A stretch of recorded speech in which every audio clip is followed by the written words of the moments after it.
परमेश्वर का वचन यशायाह 65 और वर्स 17 में ऐसा लिखा हुआ है, नया आकाश और नई पृथ्वी।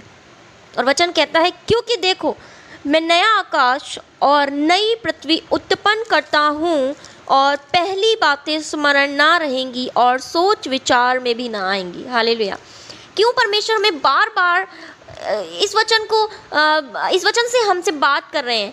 क्यों परमेश्वर बार बार हमें ये बता रहे हैं कि नया आकाश नई बातें मैं तुम्हारे लिए प्रकट कर रहा हूँ।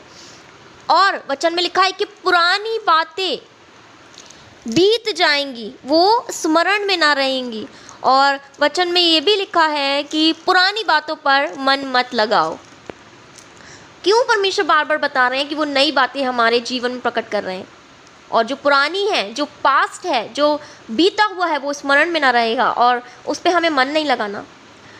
हम जैसा देखते हैं कि अभी हम नए महीने में, नए मंथ में प्रवेश कर चुके हैं, और परमेश्वर हमें बता रहे हैं कि हमें क्या करना है। हमें इस वचन को लेकर घोषणा करनी है अपने जीवन में, क्लेम करना है इस वचन को कि परमेश्वर हमारे जीवन में नई बातें प्रकट कर रहे हैं। जो पुराना है, जो पास्ट है, जो दुख है, जो बुराइयां आज तक हमारे जीवन में है, प्रभु कह रहे हैं वो सब नया हो जाएगा। तो इस वचन में आनंदित रहें। आज से जब हम अपने नए दिनों में, इस महीने में प्रवेश कर चुके हैं, तो हमें हर दिन इस वचन की घोषणा करनी है, क्योंकि प्रभु हमसे बात कर रहे हैं और वचन कह रहा है कि नई बातें प्रकट होंगी, और नई बातें परमेश्वर प्रकट कर रहे हैं और पुराना स्मरण में ना रहेगा। पुरानी बातों पर मन मत लगाओ, हमें नए बातों पर मन लगाना है जो प्रभु हमारे जीवन में प्रकट करने वाले हैं। और पुराना हमें अपने जीवन में नहीं रखना, चाहे वो पाप हो, चाहे वो बुराइयां हो, चाहे वो पास्ट हो, चाहे वो कुछ भी हो, उस पर हमें मन नहीं लगाना, उसको हमें स्मरण में नहीं रखना, क्योंकि वचन हमें ऐसा आज्ञा दे रहा है।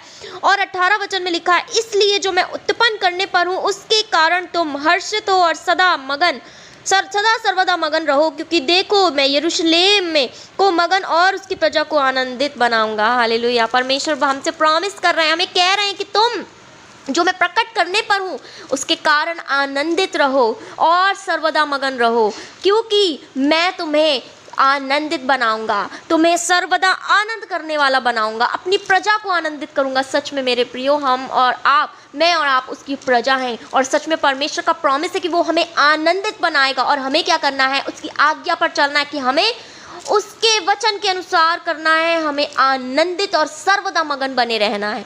मैं विश्वास करती हूँ इस वचन के द्वारा आपको बहुत आशीष मिली होगी। God bless you.